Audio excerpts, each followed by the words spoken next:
Why West Ham should beat Chelsea, and the Brazilian playmaker none of you are thinking about.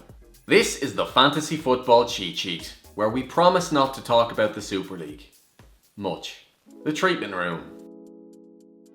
Kevin De Bruyne is 50-50 for the League Cup final. The club has said Kevin will continue to be reviewed. Definitely. I've been watching his highlight reels all week.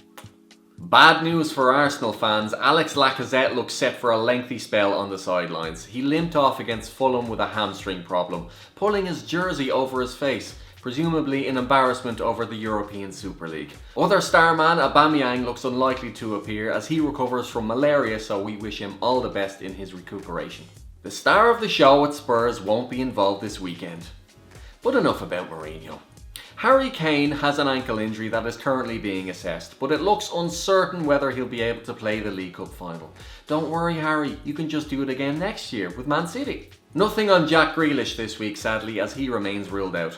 You'd save a lot of bother just by buying him a regular size of shin pads, Dean.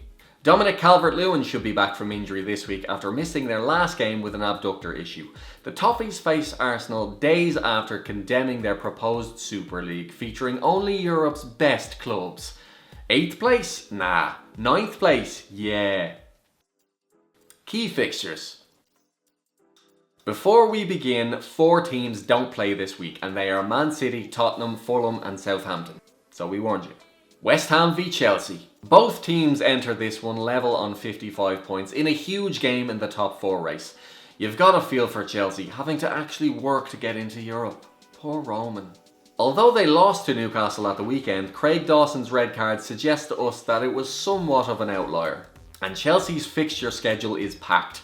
Off the back of a midweek game against Brighton, they then head to the Bernabeu on Tuesday. There's definitely going to be goals in this one. The Hammers' last 4 games have all had at least 5 goals. Lampard's Chelsea won the reverse fixture 3-0 in December.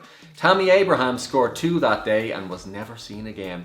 He started just 2 league games under Tuchel and come off at half-time in both of those. West Ham generally enjoy it against Chelsea. They lost just 1 in 6 prior to this season and did the double over them last year. Thomas Souček scored his first ever West Ham goal against Chelsea at the London Stadium in a 3-2 win. Could he do it again? Arsenal v Everton, the Arteta derby. If there are any neutrals watching this video, let me warn you, this game won't be for you. Those neutrals always get a heads up when a game is going to be crap, don't they? Everton have bottled it since they got a sniff of the top 4. It's no wins in 6 games for them, and they have failed to beat the likes of Burnley, Palace and Brighton. But they did beat Arsenal in the reverse fixture in game week 14. So who knows which Toffees will turn up? It's a Carlo Ancelotti. Oh, fair play whoever wrote that. Wasn't me. Just to confirm how dull this one will be, there's no Lacazette or Aubameyang for Arsenal. Lacazette had 6 goals in 7 games going into the Fulham match. Nketiah did score in his absence, but that was his first proper run out since early December. It's going to be a tough ask for him to lead their line over the next few weeks. Leeds v Man United. 2 of the league's most informed sides meet on Sunday. Leeds are undefeated in 5 league games, while United have won all of their last 5. United's only recent loss has come in their boardroom. But could that be classed as a win? Man United won the reverse fixture 6-2 at Old Trafford, the first time the sides had met in 9 years.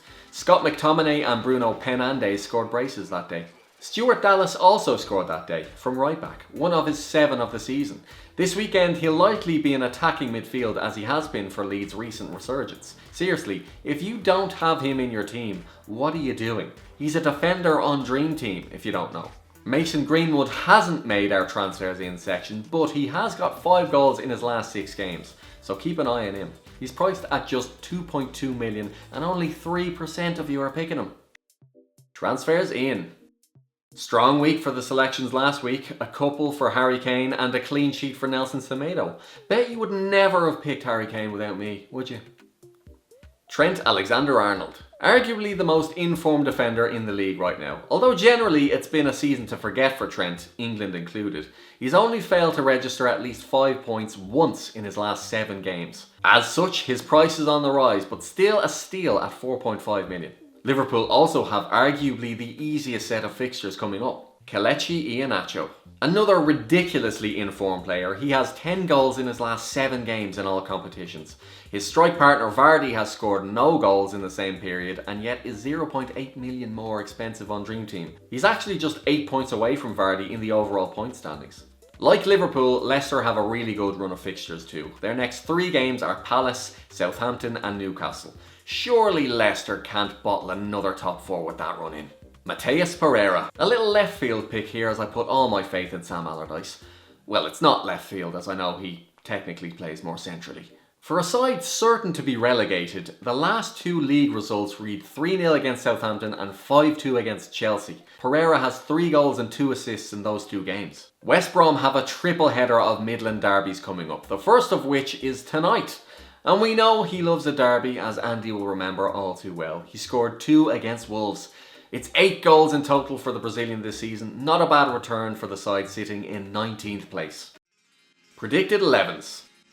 Alright, so you're up to speed with who's available. Let's get some predicted lineups coming your way.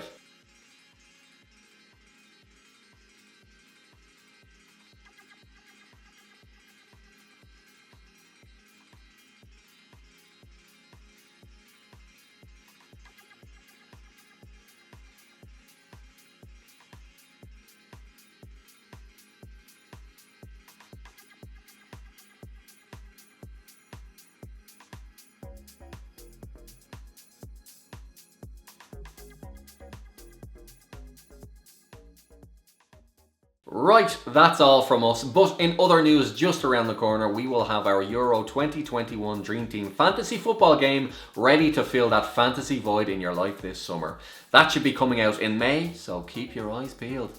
Let us know what you thought of the show in the comments, tell all your mates about us. We're working hard every week to give you the most informative video on the internet for fantasy football.